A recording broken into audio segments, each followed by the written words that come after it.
Assalamualaikum everybody and welcome to another episode of Podcast with Ammi. I have with us one of my oldest podcast guests. Like whatever initiative I've done, I've always had Sana be a part of them. She's done events with me, she's done live sessions, she's done PR collaborations, everything I grab Sana because I feel we're so like-minded and she always has so much to offer.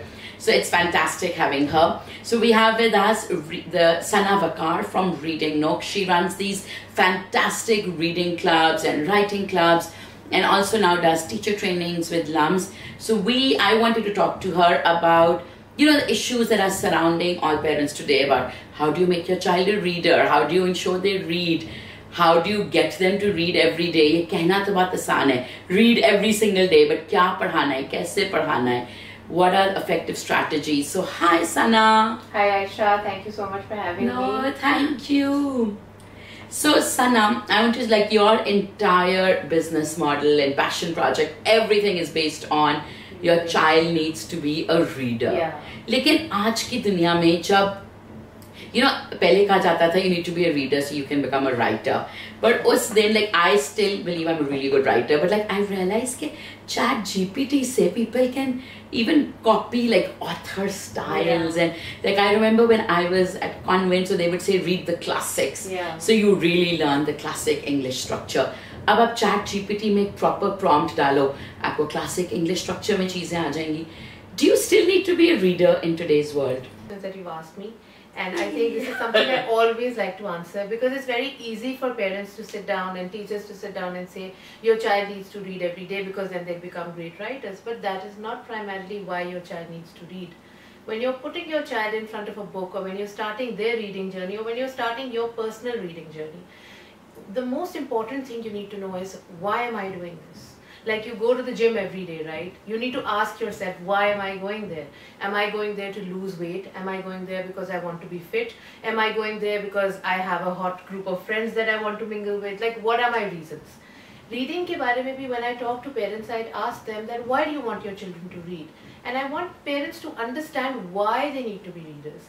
It is not because we want every child to be a writer. We know every child cannot be a writer. Maybe your child is not interested in writing. Maybe your child is naturally not fluent when it comes to expressing themselves with the pen. Some kids like painting, some kids like creating other things. Reading का main मकसद ये नहीं है कि आप writer बन जाओगे या आप जाके अपने test में A star ले लोगे. All those are benefits. Those are side पे जो things, your advantages which you're getting. The primary reason why your child needs to be a reader is because they need to be a thinker. It's because we need people in our society to be able to think. We need people who have empathy in their hearts. We need people who have a perspective, which is what ChatGPT cannot give you. Yeah. It can give you a perspective of somebody who lived some time ago. It can give you a perspective of the robot mind that it has, but it cannot give you your human perspective and your human reaction to things. There was a very interesting study which was conducted in 2013 and in that, and this is a very normal sort of thing, we do it in the book club as well. So they gave different children, different people, different texts. कुछ को fiction दे दिया, कुछ को non-fiction दे दिया, कुछ को news articles दे दिए. And after giving all of them that set reading and they all read for a certain period of time, they showed them images, portraits of people, and they asked them to jot down what they thought these people were thinking when these portraits were being taken. And you will be amazed that the people who were reading fiction were able to guess the minds of the people who were in the portraits much better than all the other people, even those who were reading non-fiction and news. Yeah. Because जब आप fiction पढ़ते हो, जब आप read करते हो, you're basically, what are you doing? You're coming out of your self-centered mind, you're coming out of your shoes and you're placing yourself in the shoes of another person.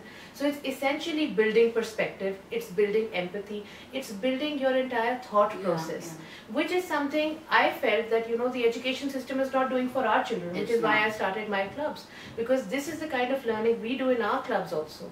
We allow our children to experience the world from other perspectives, to travel the world, to travel to different places, to travel to different minds, to think about their existence and the bigger things in life, which rote learning and education cannot give you. So again, I'll come back to your question, why does your child need to read? Your child will get an A star if he's a reader. Your child will get the SAT exam. Your child will get the college essay prepared well in advance. But those are not the reasons why your child needs to read. Your child needs to read to become a better human being, to become a better learner, to become a thinker.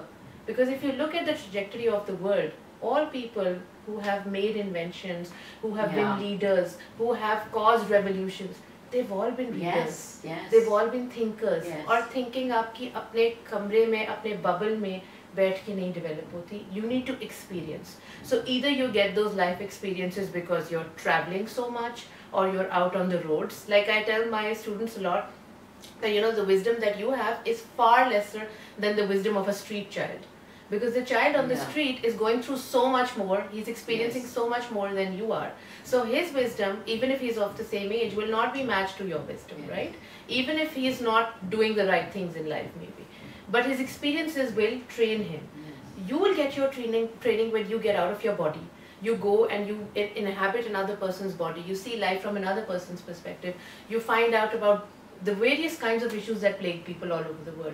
And that you can only do when you're looking at things from a perspective of another person, which is what reading does to you. It opens your mind up to perspectives.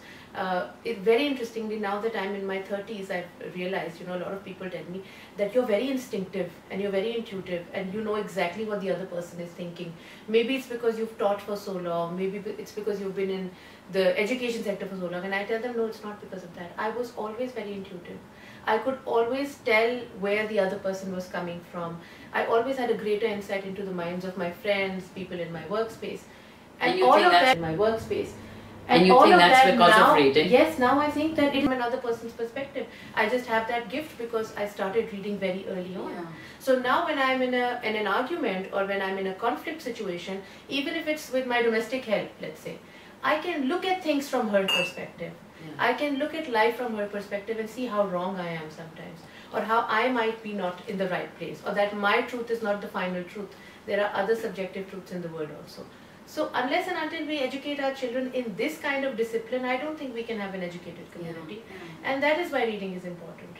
Pakistan mein reader base इसलिए नहीं है क्योंकि people don't read enough.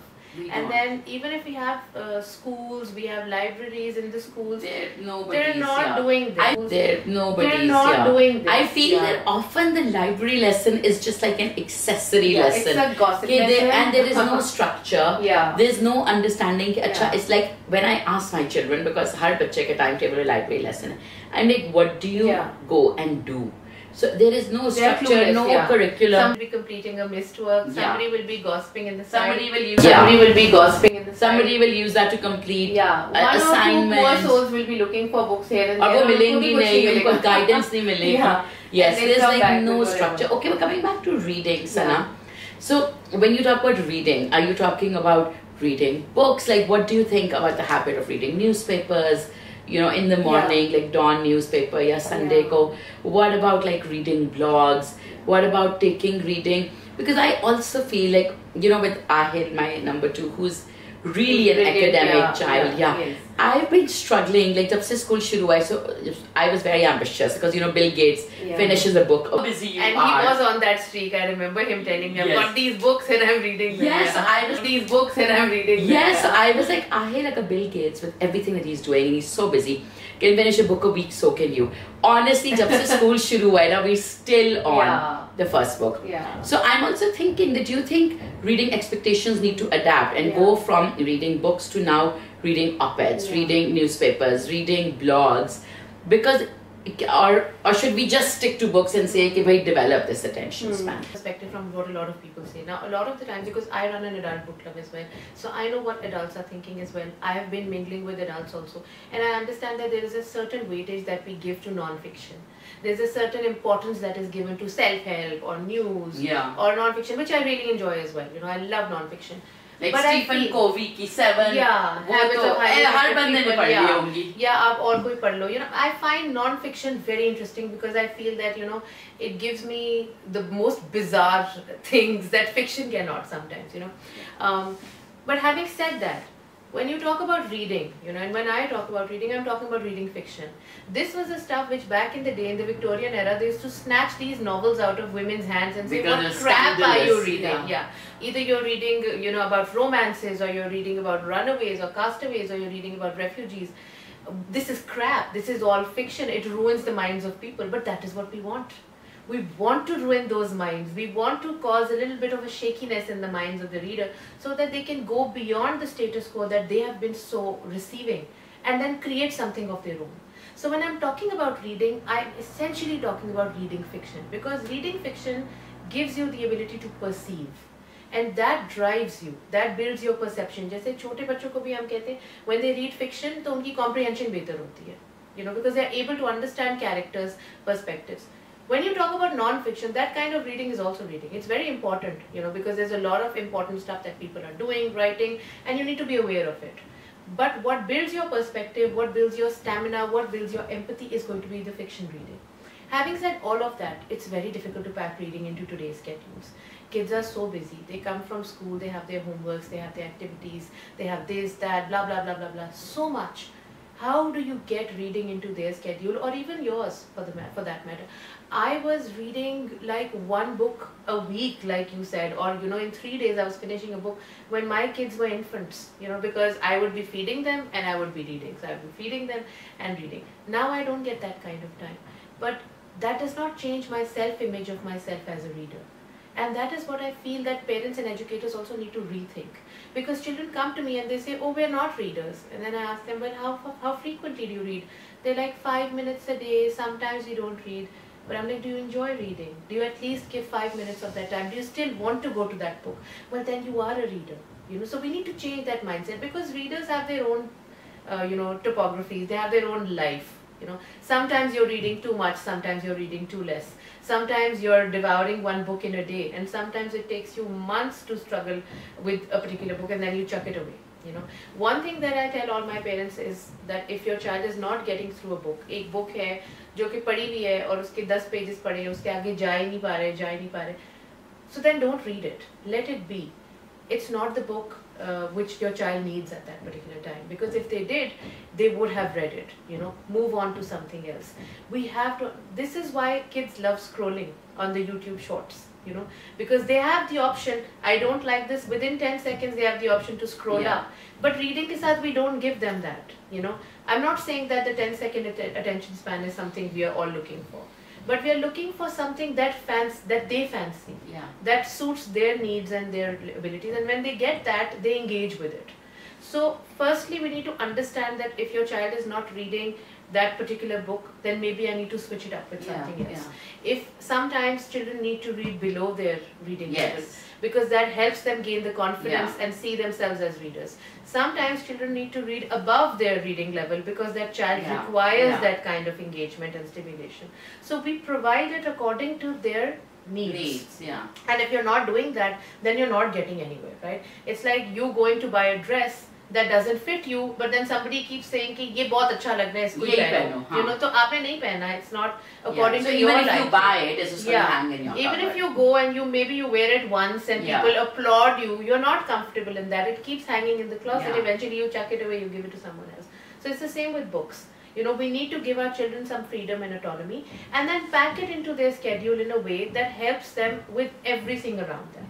Right? So 10 minutes before going to bed, which is something that is so therapeutic for the kids. They will end up with the best dreams. They will not have any nightmares. They will go to sleep sound. Now I know a lot of children where in the case of which that the parents, when it's their bedtime, they will give them a tablet or a screen to watch and say, "वो देखता देखता सो जाएगा." I've heard this so many times. Like the worst thing for your brain. Emitting blue light, and you are right expecting before this sleeping. to put your child to sleep. And then probably what they're watching is also crap. Yeah, true. And so what I do with my children, this is what I've done. They have books on their bedside table. So when they are in bed, when they're asking me, and bedtime, as a mother, is the most frustrating time, right? You get in bed at 8 and you think they'll be sleeping by 8:30, but that never happens. Because when you're in at 8, somebody needs water, somebody needs to go to the washroom, somebody wants to tell you something important, somebody will remember the quiz that is tomorrow. So ये सारा कुछ होता रहता है, and to avoid all of this, what we do is, in our house, we all read. So my elder one sits and he reads his book. Younger one, I read to him. Sometimes we all read together. But we do pack in those 10 minutes of reading. And it's just during 10 bedtime. minutes. Yeah, and after that, they tell me that, now we are sleepy, now we are done. And they sleep satisfied. They sleep happy. Because now they're like, yeah, let's go to sleep now. The day has ended. So you can really package that reading into your lifestyle, and it doesn't have to be a chore for anybody. Yeah. You'll also enjoy it, because otherwise, it's the mother who's getting frustrated, kept so kyun nahi rahe hain? And everybody wants a story before bedtime. Yeah. So why don't you read one? I don't know about this. But you just said that book might not be the right book for your child. But when it comes to reading, for any age, there are recommended books and then there are not recommended books. So like, for example, Sharan is obsessed with Diary of the Wimpy Kid. I know. And I've realized that a lot of kids are obsessed with it. They are. But it is not considered a good book. I mean, the headmistress told me कि बस ये सारी donate कर दो. Yeah. And I did donate like 80% of them. But then I realized that if I donate all of them, तो वो book जो उठाता है और इतने शौक से उठाता है और छुप के मुझसे पढ़ रहा होता है. How sweet. How वो भी, then I will just, so I maybe reduce the variety. Because अगर दो हैं ताकि, and now the new book that he wants to read is Horrid Henry, which is also again like not a fantastic choice. And then yesterday he's like Percy Jackson, again not readers that I would, not writers. But, and I think this is not just Sharan's issue, ये तो, because Wimpy Kids का उसने मुझसे तो नहीं सुना, school से ही, कोई और बच्चा पढ़ रहा है, and then I'm sure there are other kids. Bunch of Bollywood. Even if you take too much of it, you're going to get tired of it. I think I start judging myself beyond the point. And I start feeling like I find it very exhausting to watch it. It's the same thing that happens with the books as well, because when you're reading something and like I know, and when I was reading the Archies, I knew that nobody approves of this, it is probably junk, but it was just the thrill of it, okay, everybody's reading it and I must do it, and what is it that people are so scared of? Yes. That is what gives you the thrill. So I think we need to normalize a lot of things, and one of them is respecting our child's choices and then telling them to respect yours as well. One for you and one for me is the rule that I go by with my students and my kids as well. And I think so do you think telling kids acha read a book a week is just like way too much? Like how do you develop a reading habit? Because targets ke saath ye bhi hai na, if the targets are too ambitious, then the child would be like mujhse to nahi achieve. No, you have to keep reasonable targets. So what is a reasonable target for a busy child today? So I tell you 10 minutes a day is a good reading. That's good amount of reading. So it should not be the number of pages. No, it doesn't matter. If some children will read faster, some children will be reading slow. As long as you see the child engaging with the text and reading every single day. Yeah. And again, there's ways of reading also. Sometimes, when I tell mothers that your child needs to read every day, they'll make them sit on a study table, they'll get the notes ready, they'll get the pens ready. But ye nahi ho raha. This is not what we're doing with the books. Or people make reading corners, which is fantastic. But I believe, again, you're sanitizing reading. Exactly. Let them read on the sofa, let them read lying down. Like I often tell Rania, because when she goes for swimming, it's a 30 minutes journey. I'm like, read in the car. Read in the car. Like, you don't have to be like, ये reading का time है, ये reading की जगह है. Reading should be so organic. When you build, like you said, when you build your house around that, when your entire lifestyle incorporates reading, so they see you reading. My children know that if I'm going on a flight, I will have a book with me. My children know that if my mother is taking me for sports practice, she will be sitting on the side and reading something. So they know that it is not something that is done in a sanctuary. It is something that can be done anywhere. Place books around the house. We have books in every room, and they're going from one room to another, from another room to another, and my children are keeping them with them. Again, with the reading targets, what I do with my eldest son, now the younger one is small, so he's all the time in the world, but as your children grow older, they have less and less time to invest. So what I tell parents is that keep it simple, keep it easy, keep it sustainable. It's like going to the gym. एक दिन आप जाके killer workout कर रहे हो, next day your muscles are cramped. इससे बेहतर है 10,000 steps Exactly. Go slow, build it up, and sometimes you will see that within those 10 minutes, your child is not done with the reading. They will ask you for 1 or 2 extra minutes. This is what happened with my elder son, because like I told you, he's got a busy schedule. He's not able to pack things. But what I do with him is now, because again, the joy of finishing a book is also an achievement for a child. And many times when you give them these fat books and they don't have time to read, they don't feel accomplished, because they're like, ye to khatam hi nahi hogi. You know, the same thing happens with me also. When I don't have time, I don't want to read a 700-page novel. I'd rather do a shorter one, 300 pages, 200 pages, right? So do the same with your children. If you see that their schedule is busy these days, get them shorter books, something like 100-page or 120 pages, or if you want to be ambitious, 200 to 230 pages. That's a good length of a book. But something that is meaningful, that is adding value to their day, to their time, not mindless. Like, you know, Wimpy Kid, the reason we don't like it because it's reading, but it's mindless reading, right? Yeah. It's not adding any value to your life. But on the contrary, if you were reading something like Kate DiCamillo, then it would be adding a lot of empathy to your life. Yeah. You'd be seeing and learning about a lot of different things. What do you think of Enid Blyton? She used to be really big Yeah. when we were students. She's my That's how- favorite. But now she's I love her. not there. Uh, She's still, because the reason I Yeah. mentioned her is, I feel she's a great author to start with. Yes. You know, like if your child however, is not it also a depends reader. on your child, Aisha. Like I know back in the day when we loved Enid Blyton, there were a lot of students and my friends who did not get Enid Really? Blyton. Yeah, they were, those were the Roald Dahl types. You know, because if you look at Enid Blyton versus Roald Dahl, and that is a debate that a lot of children and a lot of school teachers are stuck in.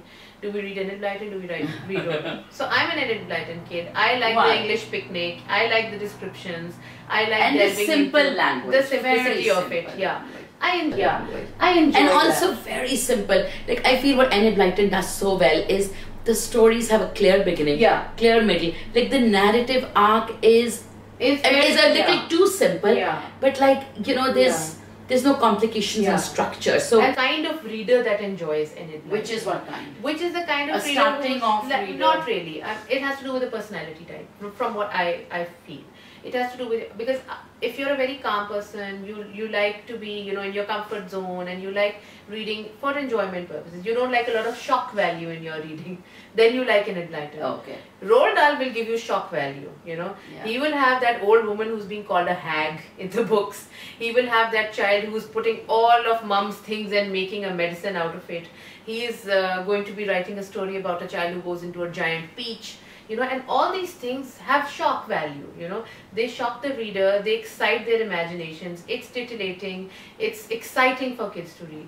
And a lot of the times, kids who are very hyperactive, who are not able to sit down and who have a shorter attention span, they love Roald Dahl. Really? They love Roald Dahl because just when you read to them these stories, they're fascinated. How can this be? What kind of a world is this? How can Matilda's parents be so rude to her? This is usually the case with a child who is not a reader. So I felt that ones who are not readers, they come to books when they see Roald Dahl. When they see the enormous, So if a child is not a Because reader, it's- which yeah. 3 books would you suggest parents try? no, six years of age, Enid Blyton give me some books like the Wishing Chair Or Adventure. the famous 5? Famous Nine. 5 is for kids It's who like- have developed a seasoned taste for reading, Okay. frankly speaking, because I feel that it follows, like you said, it has a proper arc which a story takes. And that is something you need to have an appetite for. If your child is not a reader, they will not have that appetite. Okay. They need something to something which is so moving that they just leave their life and they come to it. And that is like George's Marvelous Medicine. This child who's alone with grandma, whose grandma is so mean and he hates grandma, and then he decides to make a medicine to teach grandma a lesson. Yeah. And then he actually ends up teaching her a lesson Yeah. when she becomes so big and so small. So when children read this, they're laughing as if they are in a theater, if they're seeing a performance. And that is when they come back to reading, like Dr. Seuss. Yeah, All kinds yeah. of strange things Yeah, are happening. And they're laughing and they're bewildered and they're shocked. And that is what brings them to books. So I always tell the parents, if you want kids to start reading, get the bizarre ones. Get the imaginative So ones. which ones would you recommend? Dr. Seuss, almost all the titles are great. Cat in the Hat is a favorite. I love Green Eggs and Ham because I also feel this is, Green Eggs and Ham is a joyride of a book for a beginning reader. Then if you grow a little, you go, 6 years and above, then when you're starting with your Roald Dahls, you can start with The Enormous Crocodile. You Yeah, can that's start really, with, that was one of Sharan's favorites. it's a lovely book. You can start with that one, what do you call it? George's Marvelous Medicine, we were just talking about that. As you grow a little older, you can read The Witches, you can read Matilda, all great titles. If you want to go and delve into Enid Blyton, you can go in and start with The Wishing Chair Adventures. I love those. The Land of Goodies, the Moon Face Man. I still remember the Land of These are the Curtains. characters that, you know, they get the children's attention there and then. And when they're seasoned readers, they move on to Famous Five and, you know, Secret Seven, and those are series, right? So they tend to follow a set of series like that. But they're also great authors, apart from Roald Dahl and Blyton, which they can read and they can enjoy. People like Kate DiCamillo, who writes wonderful books, you know, very meaningful books, very entertaining books also. Then there's people like Lemony Snicket, who writes a series of unfortunate events. Again, thinking of 3 orphan children who are stuck in this situation with a mean guy who's their provider, so to speak. So do you think it's too much to expect कि बच्चे बैठ के Charles Dickens, and do you think उनका फायदा भी है कि Aisha, it has a lot of value when it comes to teaching children how to write and how to speak proper English. But I want to ask parents, and I want to ask them, the educators who are forcing this upon 8-year-olds or 9-year-olds, that who is using that English anymore? No. Is it being used anywhere? It is redundant. It is something that is considered sacred because of its value, because of its timelessness, right? And there is a right time for every book. You know, I might not be reading a classic today because I'm not in the mood, but that doesn't mean I don't appreciate it, right? So we need to start understanding why those books were there or were popular in the first place. It was because of the themes that they were tackling with. Not the language. It was because of the messaging. It was because of their relevance. And most of them are relevant today also, and that is why they're considered great works. You know, it's not just the language that they're using, it's also the value that they're providing in terms of characterization and story and messaging. So for a child who has not built an appetite for reading, it is critical that you keep them away from that kind of reading, because that is going to only put them off. Most of the energy will be focused on understanding the language. Those pages, कि ये है क्या? And why do we need to describe for 5 pages? You know, why? And that is going to put your children off. When they are readers, when they enjoy reading, when they have devoured the new books, and they're looking for something, and I do have those students, you know, in my book club, who will come and say, now let's do a Shakespeare, let's do a Dickens, let's read Pride and Prejudice. But that's after years. That is after years of developing that kind of love for literature, for love for books, and a penchant for reading different kinds of texts. And you'll see that they'll develop it themselves. You don't have to force it upon them. Because just because they like reading, they will want to explore, they will want to find out why those greats were considered greats. And maybe if you want to bring those stories to children, you bring them the abridged versions, because there are wonderful ones available. You bring them the shorter versions, because those are the books that they will not be spending their entire energy on comprehending the text. Right? And like even in grade 1, a lot of the times when I get students who are, let's say, sitting for an entrance exam in grade 1, they will come to me and the mothers will say, he can read everything, but after reading, when we ask him what happened, he knows nothing. You know, usko samajh nahi aati. Wo read kar leta hai, but he can't comprehend. That is because your child's entire energy is being focused on understanding the text as opposed to internalizing it. So then your child needs to read it 2 times or 3 times and or then 4 they times, give up. and it becomes a tiring process for them, right? And then they're like, ye kya hai? And why are we supposed to do this? So the same thing will happen with classics. So you don't think classics should be added in school curriculums? No, they could be added in school curriculum. Like I know for a fact that grade 8 mein aake, you know, kids are reading Macbeth. I know that kids are reading Macbeth. I know that. But don't you feel you unko options dein ki bhai, if they're not at the Macbeth level? Exactly. To give them like 7 other books that would challenge them. So this is what I feel that schools are not doing. Education system literally, is not you know, at differentiating HSN, about देखो 1 grade is 250 kids. 250 kids में there will be 1 million reading levels, including undiagnosed dyslexia and undiagnosed ADHD. वो तो है ही.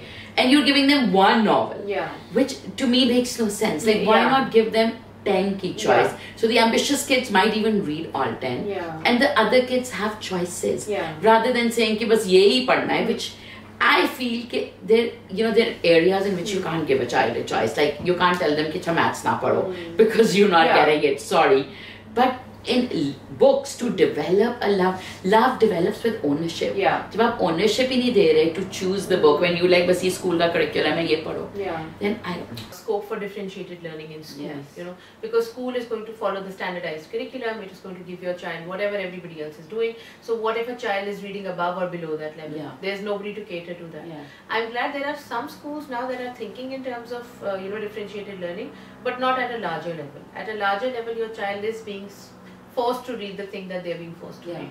Like when I was in grade 8, I was made to read To Kill a Mockingbird, which is one of the best books Yeah. ever written. Yeah.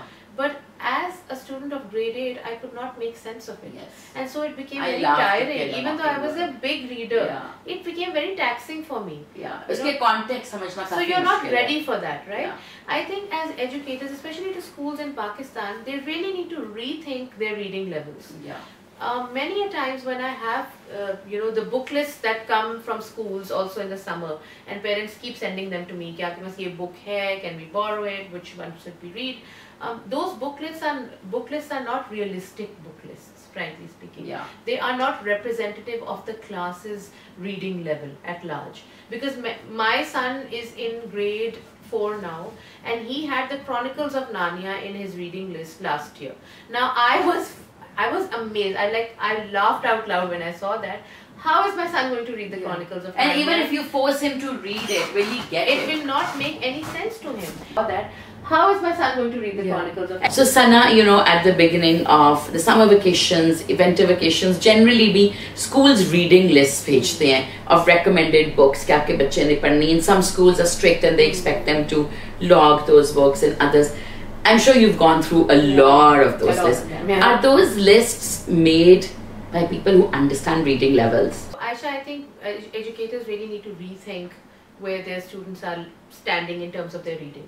I think the reading levels that they are expecting their children to be reading on are not the reading levels that are reflective of where they actually stand. And many a times when parents send me these lists, and they send them a lot, because I have a library, so people want to borrow books. So they give me these book lists and they're like, okay, so what do you have? Which one should my child read? And many a times I'm just baffled by these reading lists, because most of the times what happens is they're either picked up on Google, or they're picked up by some sort of website, which is an American website, which recommends this for this age group. And you can pick those up also today for your children, and you can see a random list on any American association for children, and you can see that the books that they will be writing are recommending are not the books that your children will like or maybe comprehend even, because the reading level of students in Pakistan is not up to the mark when you compare it internationally. Also because we make them do so many more subjects than the Americans and do. reading is not inculcated into our curriculum. Islamiyat and adab, so time to वही है. American kids have more time to read. And American education system या British education system है, आप उसमें देखें scholastic readers होते हैं, proper plans होते हैं, they incorporate reading into the child's learning journey. We don't do it like that. So as a result आपकी क्लास में 5 बच्चे ऐसे होंगे जो कि अच्छे रीडर्स होंगे, बाकी के 20 kids are not great readers. And when you give them those books, they will not make any sense to them, and they will eventually come up with the same conclusion that you have come up with, that your child is not a reader because your child is not enjoying any of the books on that list. So we need to rethink those reading lists. My son is in grade 4, and this year he had Chronicles of Narnia in his reading list, and I laughed out loud when I saw that, because as a reading expert, as somebody who's facilitating reading, I am not giving Chronicles of Narnia to anybody under the age of 12. Yeah, and your son is like 4 years younger. And my child is 9 right now, not even 9, he's 8 right now. So I was laughing, because even if they read it, they're not going to be able to understand what's it. The point? Similarly, if you look at children who are brought up anywhere or who are educated anywhere in the world, they will be reading The Lord of the Rings or The Hobbit by the time they're 11 or 12. But our kids हमारे 11 or 12 year olds cannot fathom. Yes. हमारे बच्चे Lord of the rings तब तक नहीं पढ़ सकते जब तक वो 14-15 के नहीं है. They will not understand it, they will not like it, and they will not enjoy it. Exactly. So if you read a wrong book at the wrong time, you end up not enjoying it, which is what I was telling you about how I was reading To Kill a Mockingbird when I was in grade 8, and I did not enjoy it. because it was not the right time for me to read that book, right? Makes sense. So you need to rethink your reading list, and as parents, when we are also taking those reading lists, we need to see that do we really think our children can read this? Exactly. We're not going to force something onto them because it just is supposed to be. Yeah. It. I agree. So you need to change, because schools आपको एक बहुत one size fits all curriculum दे रहे हैं, and then it's your job to tailor it according to your child's needs. So I think reading lists definitely need to be rethought out. And also maybe constructed, more localized based on like हमारे बच्चे and Lahore के बच्चे read at a lower level than Karachi. So a lot of these things. Okay, Sana, last question. One, what do you think of digital integration? So like for example, Oxford University Press, which is probably like the only academic publisher in Pakistan, has introduced Oxford Reading Buddy, which a few schools have endorsed, just where you read books on the tablet. And then there are other programs like Reading Eggs.